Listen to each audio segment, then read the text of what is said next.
आप सभी को जय मसीह की। प्रभु आप सभी को बहुत आशीष दे कि आप परमेश्वर के वचन को सुनते हैं और मानने की कोशिश करते हैं और इस पर चलने की पूरी इच्छा रखते हैं और कोशिश करते हैं। प्रभु का अनुग्रह आप पर बहुत आयत से हो। और इसी के साथ साथ हम ये आशा भी रखते हैं कि जो वचन जो रिकॉर्डिंग्स आप लोगों के लिए की जाती है, आप इसको सुनने की पूरी कोशिश करते हैं, क्योंकि इसमें आत्मिक उन्नति है आपकी, और इसमें आप ही का फ़ायदा है, और इसमें आप ही की आत्मा का विकास होगा।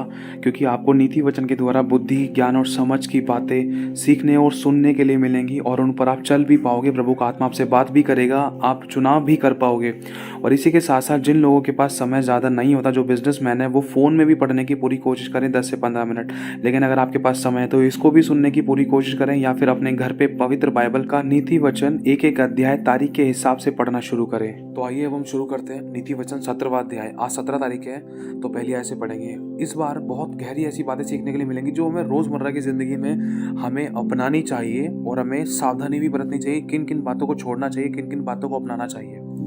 लिखा है, चैन के साथ सूखा टुकड़ा उस घर से भी अच्छा है, उत्तम है, जो मेल बलि पशु से भरा हुआ हो परंतु उसमें झगड़े रगड़े हों।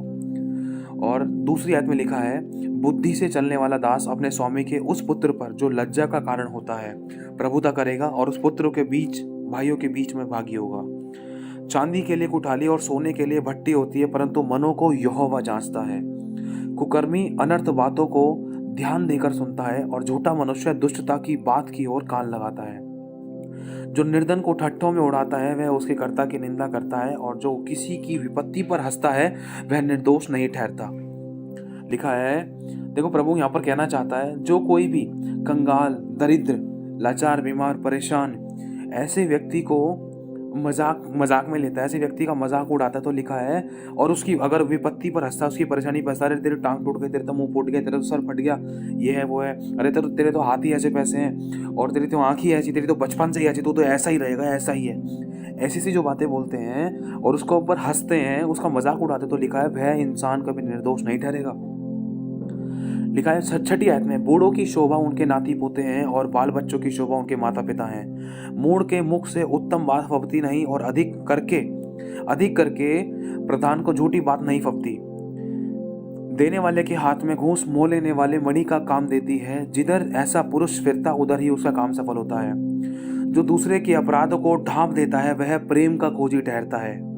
प्रभु यहाँ कहना चाहता है, जो दूसरे के अपराधों को ढांप देता है ना, तो वो परमेश्वर का खोजी ठहरता है। और जो दूसरों के अपराधों को ढांपता है तो उसके अंदर परमेश्वर का आत्मा है। जो दूसरों के अपराधों को क्षमा करता है उसके अंदर परमेश्वर का आत्मा है। जो दूसरों के गड़े हुए मुर्दों को नहीं उखाड़ता उसके अंदर परमेश्वर का आत्मा है, और प्रभु उससे प्रसन्न है।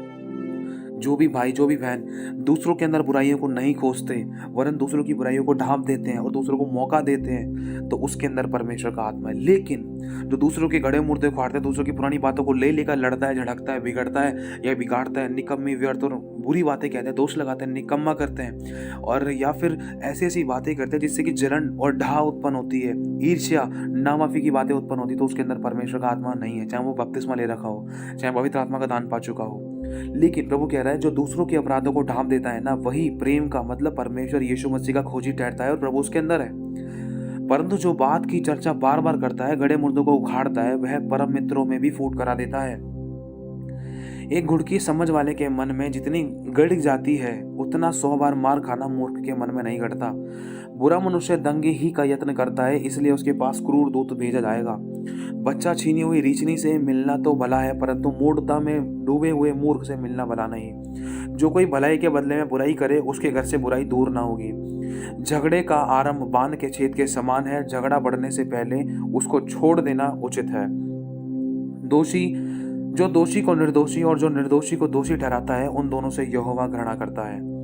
प्रभु यहाँ पर कह रहा है कि जो सच को झूठ और झूठ को सच बना रहा है ना, उन लोगों से परमेश्वर नफरत करता है, और उनको अच्छा प्रतिफल कैसे मिल सकता है? मिल ही नहीं सकता है। क्यों? क्योंकि इसमें परमेश्वर जब उन लोगों से नफरत कर रहा है, घृणा कर रहा है, तो प्रतिफल देने वाला ही जब नफरत कर रहा है, तो प्रतिफल कैसे मिल पाएगा? अब प्रतिफल अगर हमें पाना है तो उसकी आज्ञा का पालन भी करना होगा। आज्ञा क्या है? कि तू झूठ को सच मत बोल, सच को झूठ मत बोल, जो सच है वो बोल, जो है हाँ की हाँ, ना की ना रहे तेरी बात, तो उसको प्रतिफल मिलेगा। लिखा है, बुद्धि मोल लेने के लिए मूर्ख अपने हाथ में दाम क्यों लिए है? वह उसे चाहता ही नहीं है। मित्र सब समयों में प्रेम रखता है और विपत्ति के दिन भाई बन जाता है। निर्बुद्धि मनुष्य हाथ पर हाथ मारता है, अपने पड़ोसी के समान उत्तरदायी होता है। देखो एक बात कहना चाहता हूँ, मित्र है ना, जो सच्चा मित्र है, अपने दोस्तों को याद करो, किसी पर दोष नहीं लगाना, अपने दोस्तों को याद करो, मैं कह रहा हूँ अपने माँ बाप तक को याद कर लो। आपकी जिंदगी में कोई भी ऐसा व्यक्ति है ना, उसको याद करना। क्या कभी ऐसा हुआ है कि उसने आपके साथ ऐसा व्यवहार किया है कि आप अकेले पड़ गए, आपको मित्रों की जरूरत पड़ी, मित्र ने फोन स्विच ऑफ कर लिया, या फोन बात नहीं कर रहा, या मन मुटाव आ गया, या माफ नहीं कर रहे हैं, या बातचीत नहीं हो पा रही है, हेल्प नहीं हो पा रही है, बहाने मार दिए। लिखा है मित्र सब समयों में प्रेम रखता है और विपत्ति के दिन भाई बन जाता है। अब सच्चा मित्र कौन है? विपत्ति के दिन भाई बनने वाला या विपत्ति के समय छोड़ने वाला? चाहे वो विपत्ति, चाहे वो शारीरिक थी, चाहे आत्मिक थी, चाहे आर्थिक थी, चाहे संसारिक थी, समझना इस बात को। लेकिन सच्चा मित्र कौन है? लिखा है, प्रभु कह रहा है कि तू संकट के समय मुझे पुकार, मैं तुझे छुड़ाऊंगा और तू मेरी महिमा करने पाएगा। जब तू पुकारेगा मैं तेरी सुनूंगा, संकट में मैं तेरे संग रहूंगा, तुझको छुड़ाकर मैं तेरी महिमा बढ़ाऊंगा, तुझे दीर्घायु से तृप्त करूंगा, अपने उद्धार का दर्शन दिखाऊंगा। अब सोचो, यहाँ तो प्रभु खुद कह रहा है, तू दुख के समय में, कलेश के समय में, मृत्यु के समय में और नफरत के समय, परेशानियों के समय, जब तेरे साथ लोगों ने नफरत करी, तेरे को कहीं का नहीं छोड़ा, तुझे त्याग गया, तुझे छोड़ा गया, तुझे लोगों ने मूर्ख बनाया, तू कलेशों में, समस्याओं में, दुखों में, दर्द पीड़ाओं में तू दबा रहा, तू उस समय भी मुझे पुकार, मैं तुझे छुड़ाऊंगा, तुझे आजाद करूंगा। सोचो कौन सच्चा मित्र है? जो हमारे आंसू को पोंछता है वो, या फिर आंसू लाने वाला? यीशु कहता है, देख, क्या कहता है कि मैं तेरी आंखों में आंसू लेकर आऊंगा? नहीं, यीशु कहता है मैं तेरी आंखों से सब आंसू पोंछ डालूंगा। देख, फिर शोक ना रहेगा, फिर आंसू ना रहेंगे। जैसे हमने गीत सुना है ना, ना आंसू रहेंगे ना शोक रहेगा, और सब कुछ मैं पूरा करूंगा, सब कुछ मैं नया कर दूंगा। और यीशु मसीह ये भी कहता है कि देख, तेरे मारे मारे फिरने का मैंने हिसाब रखा है, तेरे दुखों को मैंने देखा, तेरी दर्द पीड़ाओं को मैंने ले लिया। देख, मेरे ही मार खाने से तू चंगी हो चुकी है, तू चंगा हो चुका है। सोचो, और यीशु ने कहा है कि मैंने तुम्हें अपना दास नहीं बोला, तुम्हें मैंने अपना मित्र माना है। मेरी बेटी, मेरे बेटे, तुम मेरे मित्र भी हो।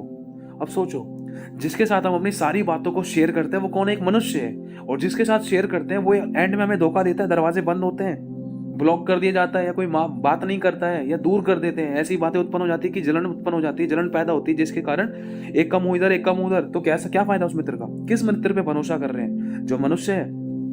लेकिन खुदा कह रहा है, यीशु कह रहा है कि मैं तुम्हारा मित्र हूं। अब तुम मुझसे दोस्ती करना ही नहीं चाहते, उसमें मेरी कौन सी गलती है? अब तुम संसार में अपने दोस्त बना रहे हो, अब तो धोखा तो खाना ही था, ठोकर तो खानी थी, नुकसान तो उठाना ही था। मित्र ने मित्र को लूट लिया, मित्र ने मित्र की बहन को पटा लिया, मित्र ने मित्र की बहन के साथ शादी कर ली, लेकर भाग गया। किस प्रकार की मित्रता में तुम लोग जी रहे हो? मित्र ने मित्र को नौकरी से निकाल दिया। जिस मित्र ने जिस मित्र पर भरोसा रखा, उसी मित्र ने उसकी पत्नी के साथ गलत व्यवहार किया। आज मित्र मित्र मित्र करते करते वो मित्र ना एक ऐसा कांटा बन जाता है जिसको निकालना बहुत मुश्किल होता है। अगर निकाल देते ना तो वो जख्म छोड़ जाता है। लेकिन यीशु वो कांटा नहीं है, वो जख्मों पर मलहम लगाने वाला परमेश्वर है। वो कहता है, देख, तेरे दुखों को मैंने देखा है, तेरी दर्द पीड़ाओं को मैंने ले लिया, तेरे दुख को उठा लिया। देख, मेरे मार खाने से तुझ पर आंच नहीं आने दी। सच्चा मित्र वो होता है। यीशु ने अपनी जान दी है तेरे लिए, यीशु ने कोड़े खाए हैं तेरे लिए, यीशु ने सर पे कांटों का ताज पहना है तेरे लिए, ताकि यीशु का इज्जत मान सम्मान गिर जाए, कोई दिक्कत नहीं, लेकिन तेरा ना गिरे। यीशु ने तेरे लिए हाथ पैरों में कीलें ठुकवाई हैं, ताकि तेरे हाथ पैरों के कदम और तेरे कदम और तेरे हाथ मुबारक हो जाएं, पवित्र हो जाएं, ब्लेस हो जाएं। तू जिस काम में हाथ लगाए वो तेरे हाथ के काम सफल हो, और जो भी तू काम करे तुझे उसमें आशीष मिले। और तेरे लिए कोड़े खा लिए, छाती पर भाला खा लिया, क्या तुझ पर कुछ आंच आने दी? सोचो, आज कौन मित्र, मैं कह रहा हूं कितना भी बड़ा लवर हो, क्या कोई लवर किसी लवर के लिए जान दे सकता है? सोचना इस बात को। लेकिन मैं कह रहा हूं दे भी सकता है, लेकिन जिस लवर को आप मानते हो क्या वो आपके लिए जान दे सकता है?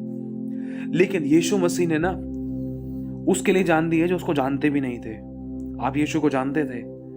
नहीं। लेकिन यीशु वचन कहता है कि परमेश्वर ने जगत से ऐसा प्रेम रखा कि उसने अपने इकलौते पुत्र को दे दिया, ताकि जो कोई उस पर विश्वास करे वह नाश ना हो परंतु अनंत जीवन पाए। सोचो, आप किसी ऐसे भाई बहन के लिए जान दे सकते हो जिसको तो आप जानते ही नहीं हो। आप किसी ऐसी लड़की के लिए जान दे सकते हो जिसको आप जानते ही नहीं हो। सोचो, लेकिन यीशु ने जान दी है, क्योंकि वो हमारे अंत को आदि से जानता है, शुरुआत से जानता है, और वो हमसे प्रेम रखता है। इसीलिए उसने एक बार ही क्रूस पर सब कुछ पूरा कर दिया। यीशु मसीह ने वो अगापे प्रेम किया है।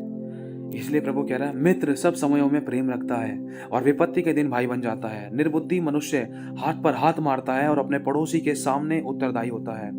लिखा है कि 19वीं आयत में, जो झगड़े रगड़े में प्रीति रखता है वह अपराध करने में भी प्रीति रखता है, और अपने फाटक को बड़ा करता वह अपने विनाश के लिए यत्न करता है। जो मन का टेढ़ा है उसका कल्याण नहीं होता, और उलट फेर की बात के करने वाला विपत्ति में पड़ता है। जो मूर्ख को जन्माता है वह उससे दुख ही पाता है, और मूढ़ के पिता को आनंद नहीं होता। मन का आनंद अच्छी औषधि है, परंतु मन के टूटने से हड्डियां सूख जाती हैं। दुष्ट जन न्याय बिगाड़ने के लिए अपनी गांठ से घूस निकालता है। आप इस समझ रहे होंगे, बहुत सारी आयतों को आप लोग नॉर्मली समझ रहे होंगे। दुष्ट जन न्याय को बिगाड़ने के लिए, जैसे हमने कई बार सुना है कि दोषी को निर्दोषी या निर्दोषी को दोषी या सच को झूठ बना देने के लिए इंसान पैसा देता है ना, न्याय को बिगाड़ा जाता है। और बुद्धि समझने वाले के सामने ही रहती है, परंतु मूर्ख की आंखें पृथ्वी के दूर दूर देशों में लगी रहती हैं। मूर्ख पुत्र से पिता उदास होता है और जननी को शोक होता है। फिर धर्मी से दंड लेना और प्रधानों को सिधाई के कारण पिटवाना दोनों काम अच्छे नहीं है। जो संभल कर बोलता है वह ज्ञानी ठहरता है, जिसकी आत्मा शांत रहती है वह समझ वाला पुरुष ठहरता है। मूढ़ भी जब चुप रहता है तब वह बुद्धिमान गिना जाता है, और जो अपना मुंह बंद रखता है वह समझ वाला गिना जाता है। प्रभु आप सभी को आशीष दे। आप सभी को जय मसीह की।